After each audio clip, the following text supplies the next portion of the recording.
Hello, America. Hello, world. Hello, all you red brick souls out there. This is just another quick little video, a meltologist perspective from Red Brick Bob Chief. Uh, anyway, we're going to play this little video for educational purposes, and we're going to talk about gentrification. Okay, gentrification isn't about progress, it's about erasure. Every major city in America is being scrapped, flipped, and rebranded, not to help people, but to bury evidence. Look at the Bronx. Okay, we're going to roll some footage from 1982. It's burned out blocks, hollowed shells, brick everywhere. They told us it was a crime. They told us it was neglect. That was the story, but it wasn't the truth. The Bronx wasn't destroyed, it was exposed. What you're seeing in those old clips is a red brick realm peeking through the lie. Melted structures, cut stone foundations, architecture that doesn't match the timeline they sell us. So what did they do? They call it urban decay, cleared it out, and decades later brought it back as revitalization.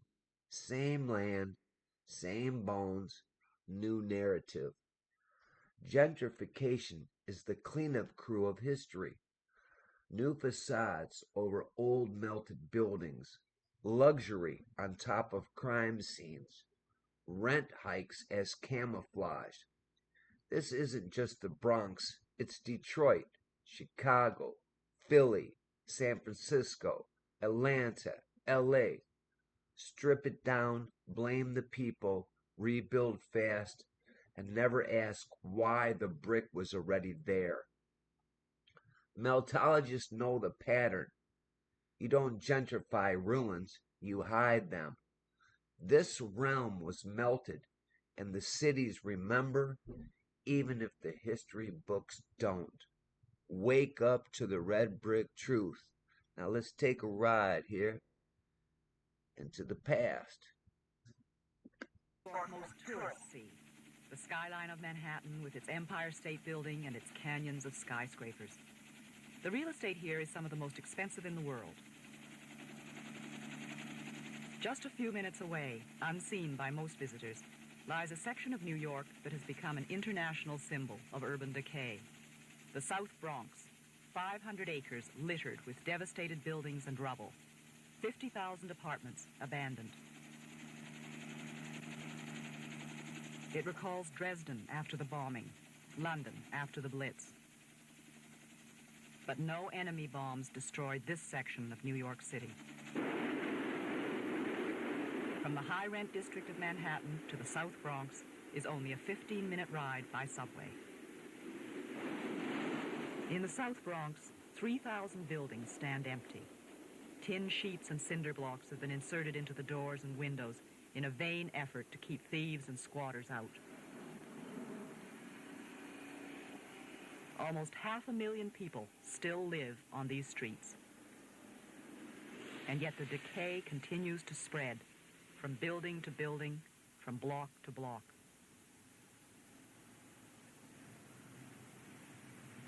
"30 years ago, the Bronx was a mecca for the white middle class.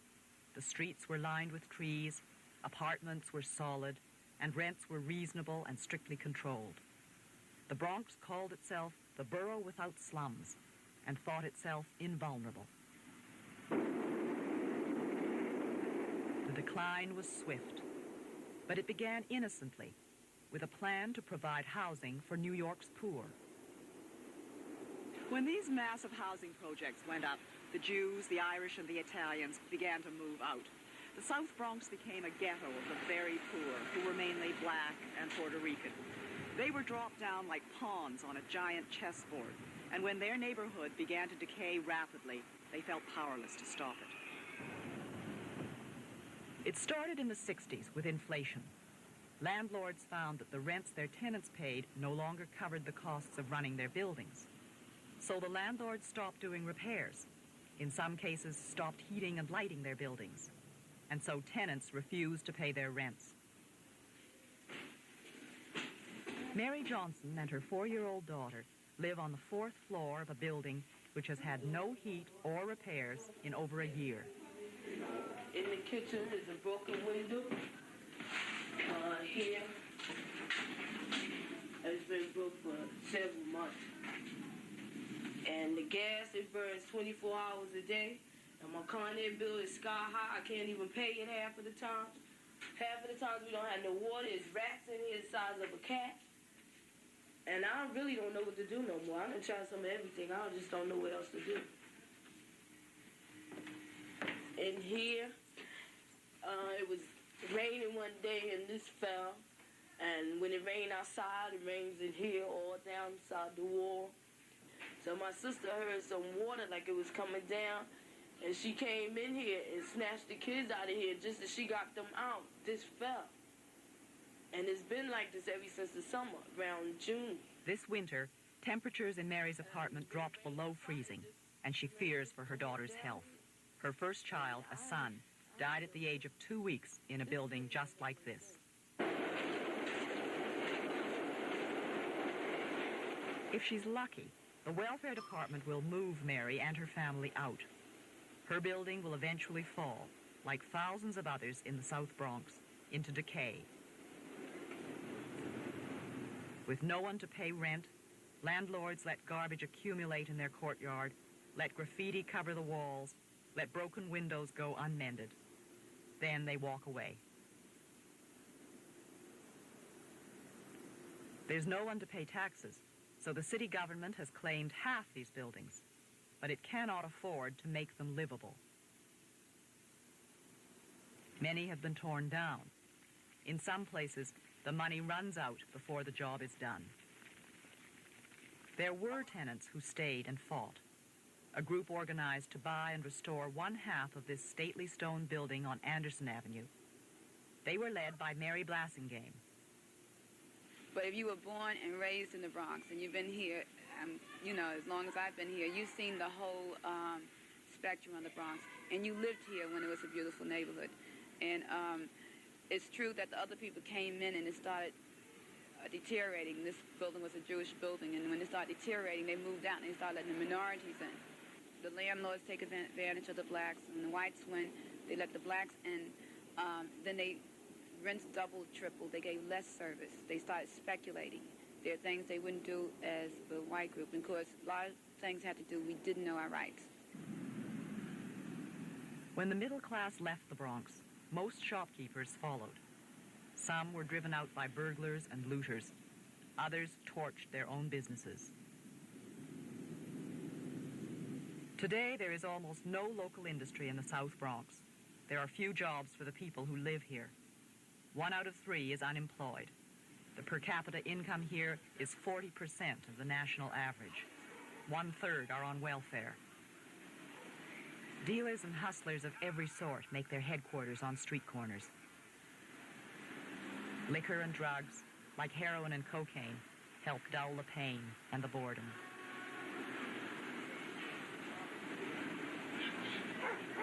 Bands of wild dogs share the streets of the South Bronx with the people who are stuck here.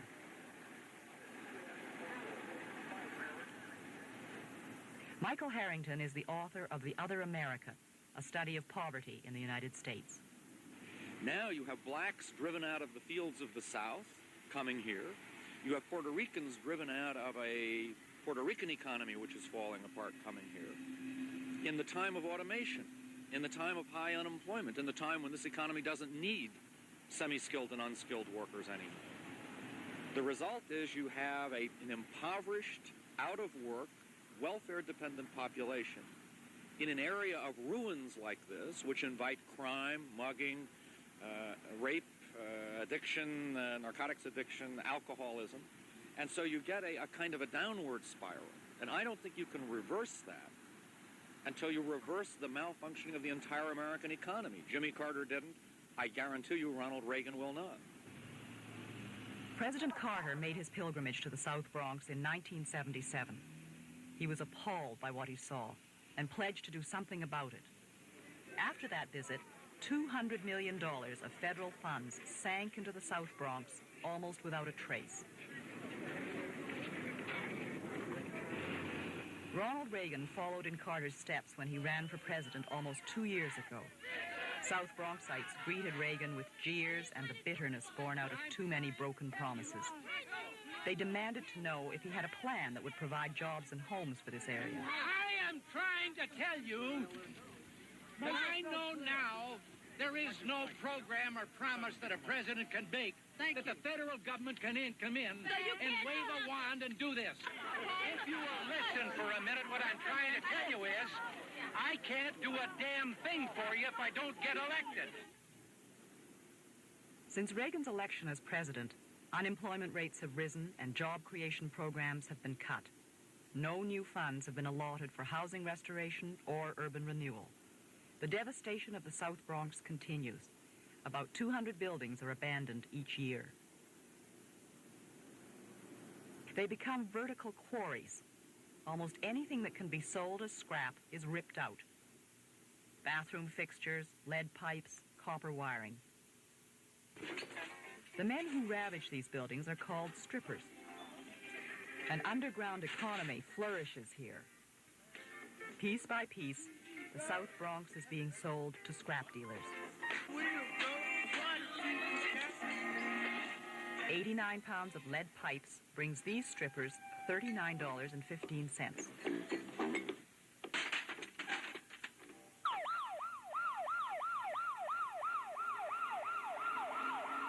There's a fire every 2 hours in the South Bronx. The fire department suspects half are deliberate.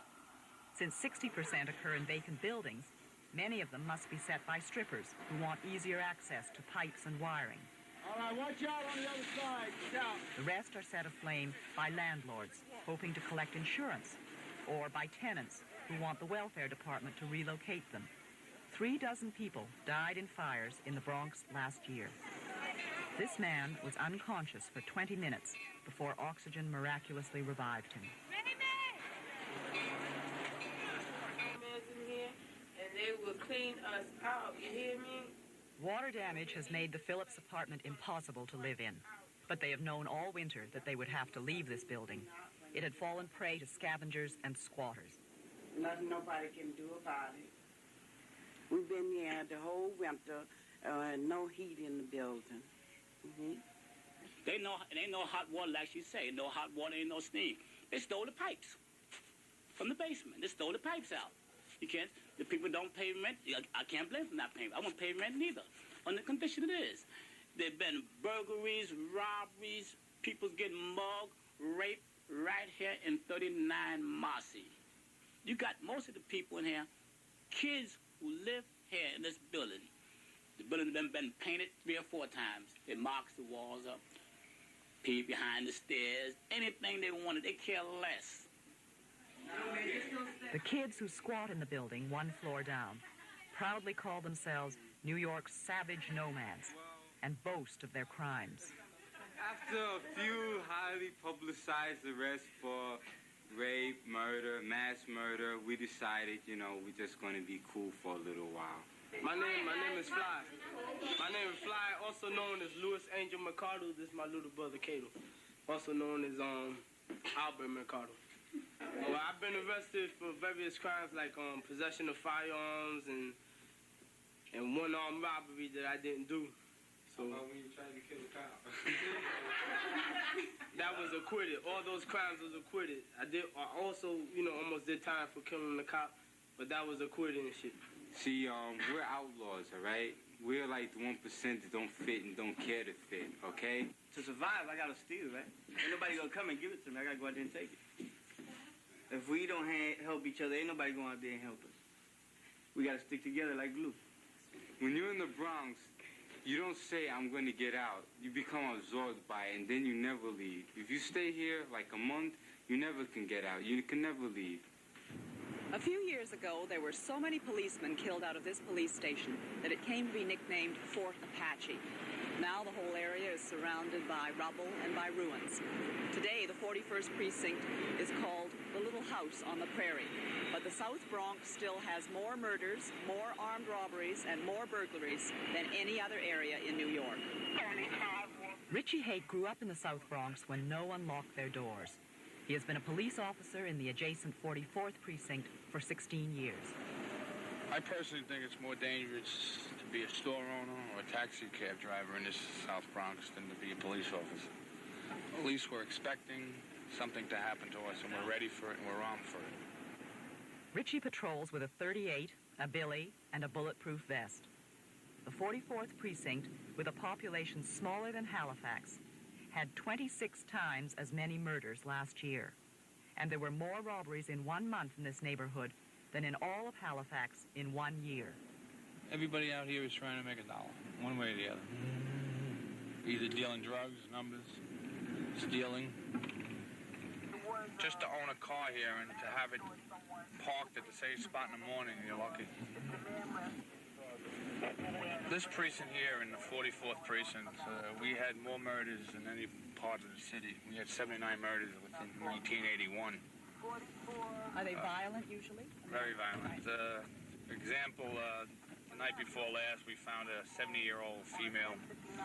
She was pushing robbery, which means she was going into her house, put the key in the keyhole, and she was pushed in, and she was knifed about 4 or 5 times in the chest. Very violent. How much should they steal from her? Unknown at this time how much money she did have, but apparently she was poor. That's why she's living here. She had nothing anyway. When you see something like a 70-year-old frail woman, and where you got to stab her 4 or 5 times in the chest, where you can just grab her and throw her to the floor, it indicates a lot of hate. Carrie Smargazzi has lived in the South Bronx for 50 years. Although her neighborhood has deteriorated into a slum, she is resigned to spending the rest of her life here. Her rent is only $85 a month, and she cannot find an apartment so cheap anywhere else in the city. So she'll stay, despite the problems.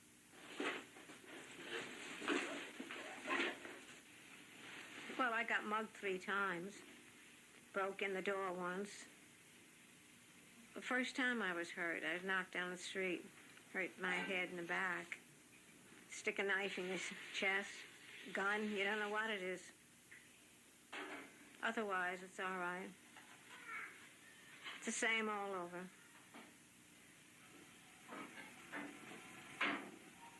Well, I'm all alone. I never go out after 4 o'clock. When I come from the center, I'm in the house for good. Night in the South Bronx. The anger and frustration that are bred by day explode.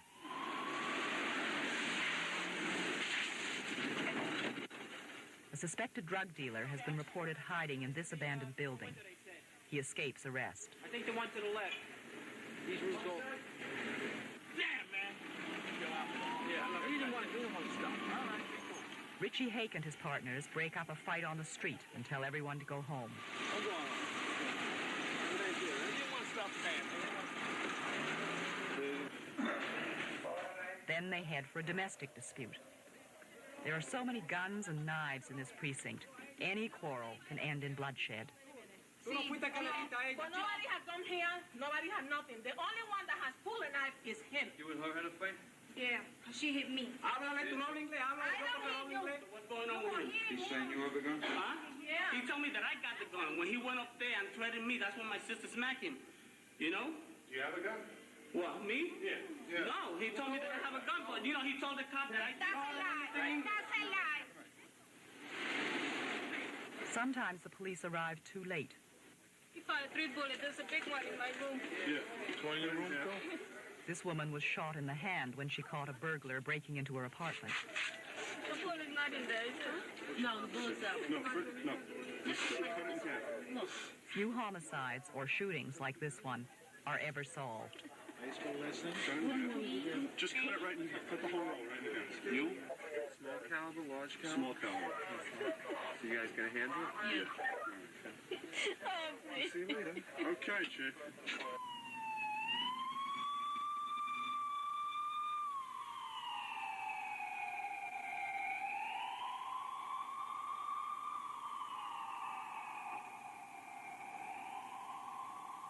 The rest of New York City has turned its back on this area, but it will not go away. Decaying urban areas like the South Bronx provide a spawning ground for violent crime and perpetuate a hopeless cycle of poverty and despair. What I think will happen is maybe we'll try to do again what we did in the 1950s. Sweep these people under the rug and just pretend that they don't exist.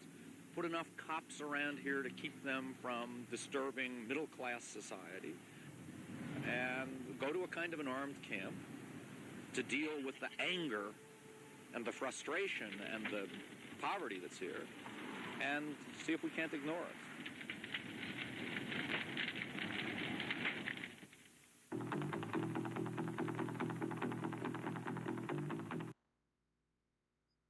So you're starting to see, folks?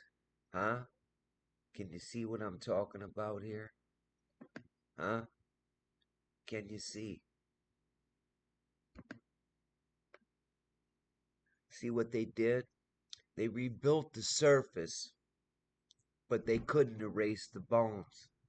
The brick remembers. The land remembers. What they call gentrification is really containment. Cover the melt, raise the rent, rewrite the story. The Bronx didn't burn by accident. America's cities didn't crumble by chance. This is a hidden crime scene, and the red brick truth is still bleeding through. Stay awake. Question the timeline. Expose the melt. This is Meltology. Like, share, and subscribe. Get involved. We need you. We need you all. See how divided they have created everything? Come on board, folks. Learn Meltology. We'll go all around the world and show you the same thing. We have meltologists everywhere today. Let's do this, folks. Love your neighbor like you love yourself.